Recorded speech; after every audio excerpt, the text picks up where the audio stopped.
nó luôn fly cam nó sẽ là cho nó fly cam flycam này mong chạy qua Fiji nữa này nó chụp phong nhiều cho nó Fiji là nè già cho bé say nó chỉ bao giờ già không trà đó là say này già trở đi trà nó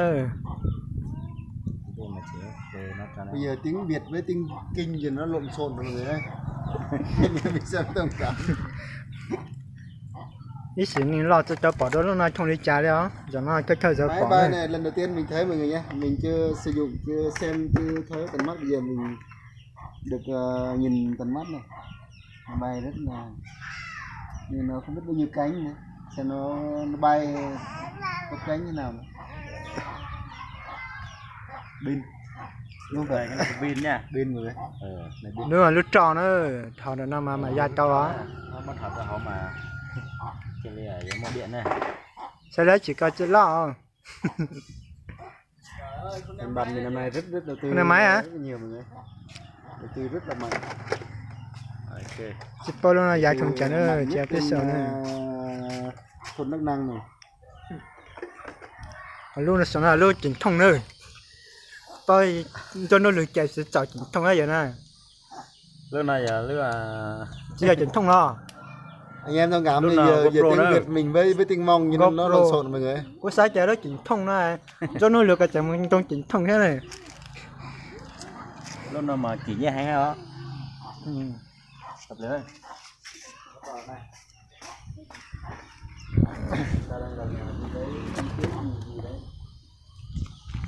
lúc bây giờ lúc nó nữa bây giờ anh này đang thèm mọi người, có ở đó chị này còn mua ở bên chỗ cô chị cái sự có này không đi chờ đó bây giờ tàu xưa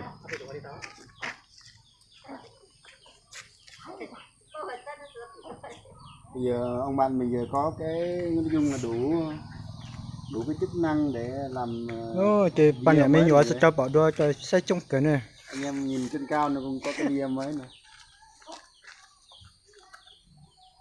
máy bay tự động, máy bay điều khiển từ xa. bên mong là hồi sau chi là phía chi là này phía chi à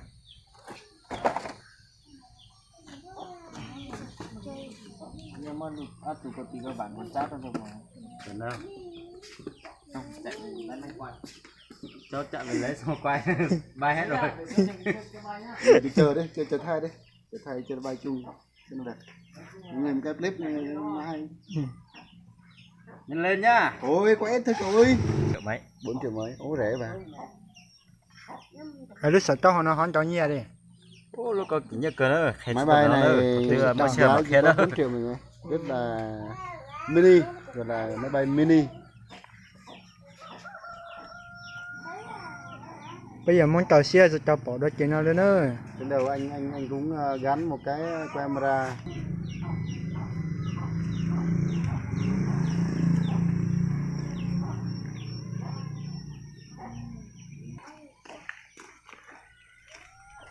nói chồng mình chẳng là mà nó cho ra nữa để cho nó chỉ ra lối chỉ chế cái mà nhiều xe Rất là nhẹ nhàng vì nó là một cái cái đồ dễ bị tai nạn, dễ bị hư hỏng, anh ta rất là nhẹ nhàng. Cái này chưa qua thì nó đợi hai qua mấy bạn không đi nữa, chỉ còn một cách là bảo nó quay lại về thôi. chỉ có một cách là mình lấy súng mình bắn mình là như là nhà mình để có một quà lưu niệm. Ô kìa lâu thế nay bảo không cầm máy lên quay đi lấy nói chung là cũng chưa bay lần nào phải xem tính mất chết bị ba nha. Tôi để giới thiệu cái này một chút nữa chứ với giá rồi nữa với pizza nữa này chứng pha to này Máy bay đang chuẩn bị cấp cánh mọi người. Ai muốn mua vé thì cứ lên nhà Vương mà mua vé. pizza đó mình sẽ cho này bao dài chả nhà gió luôn sẽ cho bao dài ha bao dài mà cho chỉ trả đến đây đi hả anh chỉ ra một lón này nữa. Giờ mấy đứa con nít giờ đang hồi hộp xem nó bay như thế nào, nó cấp cánh như thế nào nữa. xem các anh điều khiển nó xem có ổn định không nữa, vì anh ta lần đầu tiên sử dụng cái máy này. Nó đang lâu nó cho nó quay video, cho nó quay tích sớm nó cho mình để cứ sát này. Anh ta đang xoay qua xoay lại để xem hướng nào nó bay. Chẳng chọn super ở chạy lên mà ra tàu nữa. Đặt nhẹ nhàng. Đúng rồi. Biết được chưa nó. Sử ra xe. Vì cái động.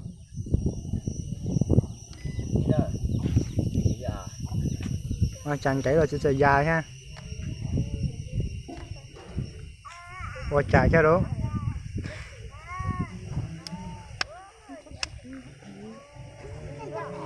Nó số nó cho không bỏ nó không có gì. Ủa hết pin hả? Super chạy mình dài tàu cái nữa. Không có mà thằng đó mà ní cho lại của Nhật Bản mà cho nó non đó. Sẽ cho khay vào. Nó hú à?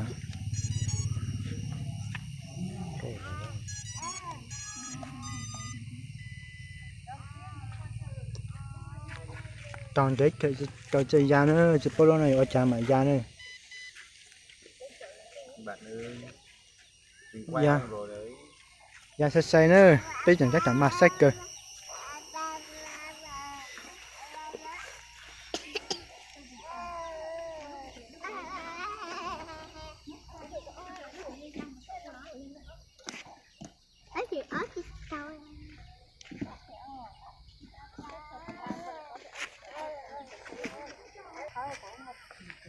Chả thành chơi da nữa. Ôi chả, chỉ chậm một xe hú, gùn lời xe da để chả rồi. Tua mà. Đó bây giờ quay.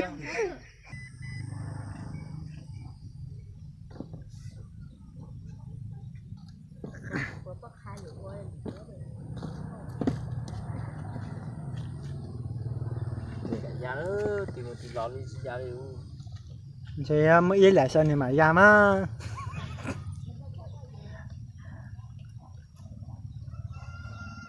Ok được đấy. Rồi, cái gì nữa? Cái da kiểu đó. Cái da được tia rồi nó.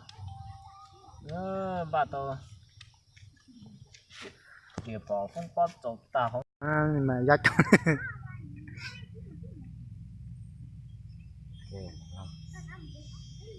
Ok, chỉ ra lại ôn trong này cho. Da là cho nó. Cái động Để nó xem một đây. cái động rồi. Để tôi xem vậy, để chắc tôi xem nữa. Da là đó, pi da nó. Dân cho cực tì à. Da nó. Da nó.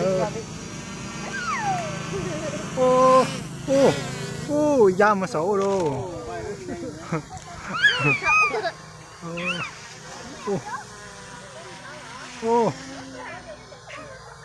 Da mồ rồi.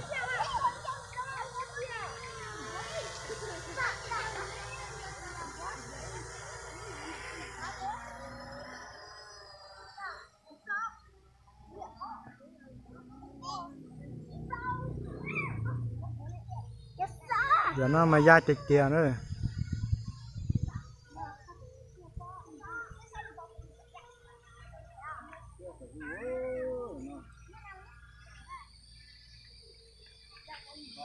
Sao quá mình quay. Mình quay ông điều khiển nó. Super da một chuyện này, nhìn nó super này. Cháu là trò chơi giờ. Chơi giờ rồi. Chán này, giờ nào giờ chán rồi. Giờ chán rồi. Cho nó cái này giờ chán rồi, giờ chán phải chưa? Một xe thầu phải chụp bỏ.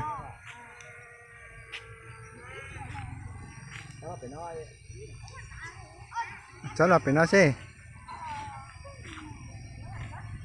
Qua là phải nói xe.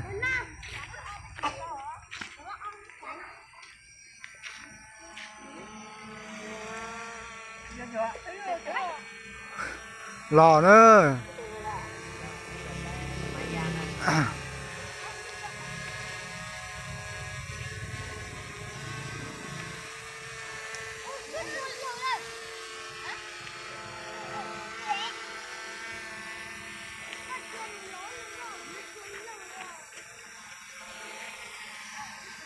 đôi chuyện này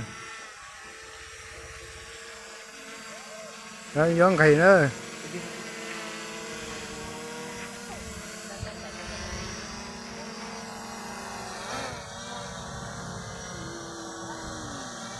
qua là chơi chuyện đó mà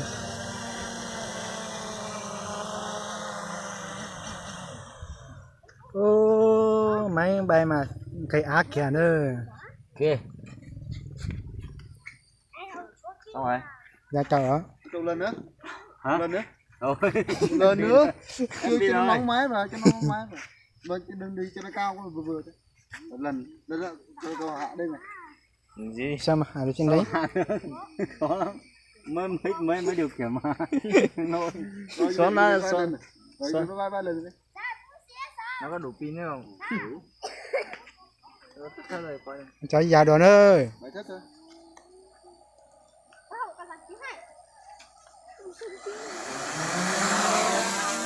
ra là chuyện nữa Để quay thôi. Để quay thôi. Ở dưới đi.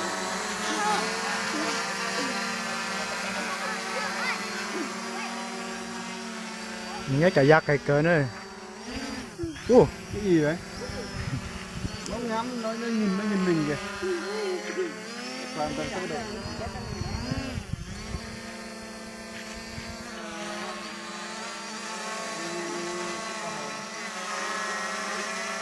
gì rồi gì sao Rồi.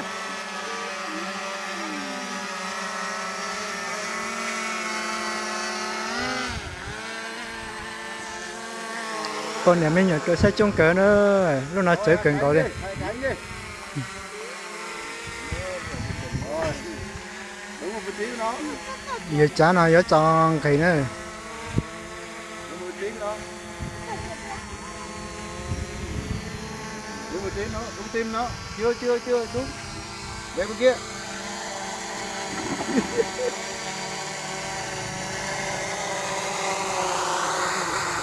Đấy nha. Ok. trời ơi về đây đến giờ không bấm quay nữa